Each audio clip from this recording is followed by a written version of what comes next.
not just the answers, not just the quotes. It's life in the margins. It's time for CluffsNotes.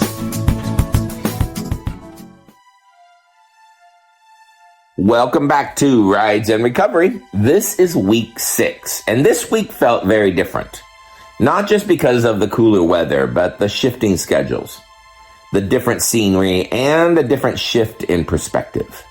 So here's what made the week very unique. I wasn't driving the Pathfinder. My daughter needed it for a road trip, so I had her smaller Honda.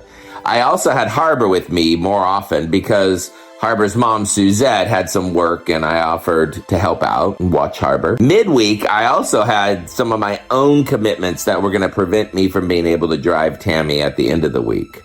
I had a musical gig that Michael invited me to come to a luncheon he was having to play the keyboard.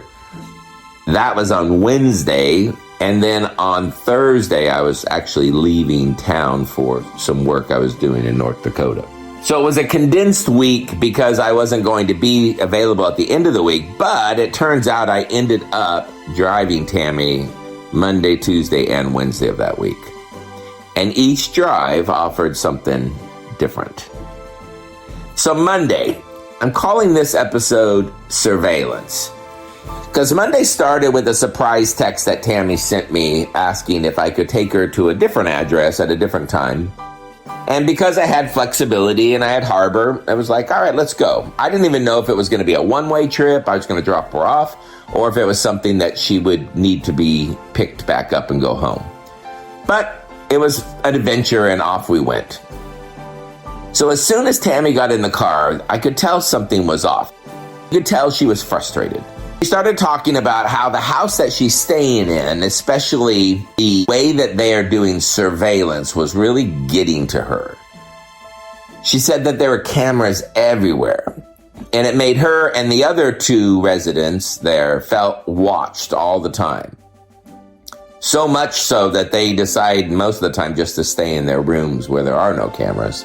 She felt like whether she was stepping outside in the middle of the night to have a cigarette or whether she was waving to a neighbor, somebody was watching and comments were sometimes made to let her know.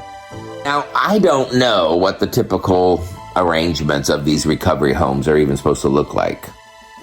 So I just was trying to listen and ask questions and try to understand.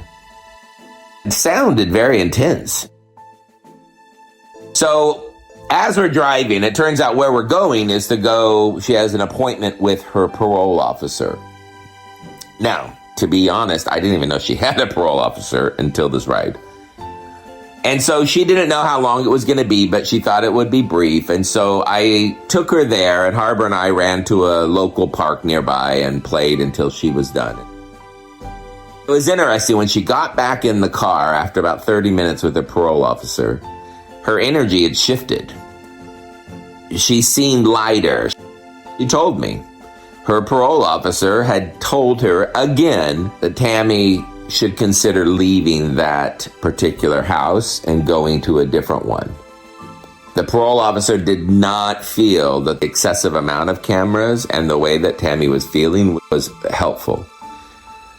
And so as we were driving, it was obvious that what happened is it was giving Tammy a sense of validation that what she was feeling and the uncomfortableness of this setting was real.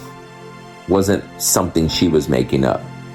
For example, there's 6 beds in her room. I don't know how this house even has a room that would hold 6 beds. But apparently it's 3 bunk beds, and she was told we're not supposed to be there.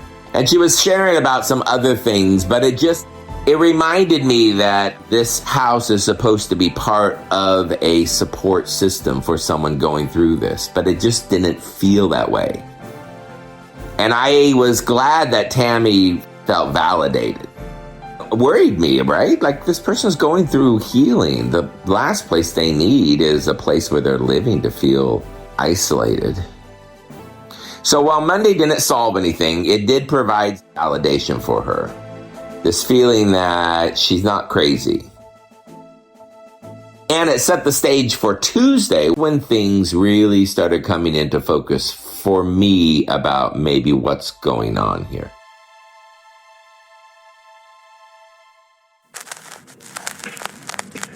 Another reel for the shelf.